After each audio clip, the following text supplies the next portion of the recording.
There is an old saying, you can't wake a person who's pretending to be asleep. That statement is perfectly applicable to Hong Kong's chief executive Carrie Lam and the Communist government of China. Hong Kong's protesters have kept the heat on the government. Carrie Lam's decision to withdraw the extradition bill has not had any effect. The protesters have 4 more demands that have to be met. Over the weekend, Hong Kong saw violent protests and police brutality. Tension hangs thick in the air. But Carrie Lam has a totally different view of the situation. Here is what she thinks of the protesters. 那往后怎么阻止？阻止的源头还是这个暴力的人不再去破坏，我们就能把这个破坏停下来。要是他仍然在网上去鼓吹这些破坏的行动，我们就好像上个周末，我们尽量做好这个部署。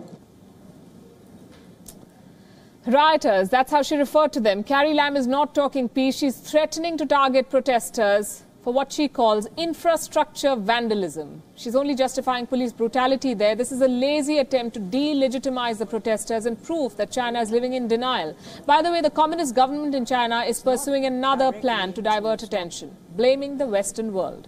Earlier, Beijing used the US as the punching bag, but after a recent meeting between pro-democracy protester Joshua Wong and German foreign minister, Germany is also in the line of fire. China is threatening to cut bilateral ties with Germany. Carrie Lam herself linked the interests of US firms in Hong Kong to bilateral ties. Toe our line or your companies could face the consequences. That is China's message to the US and Germany. The violence continues meanwhile, and there were reports of death due to police brutality. But the police has denied those claims. It is clear the police is targeting protesters in the name of protecting public order.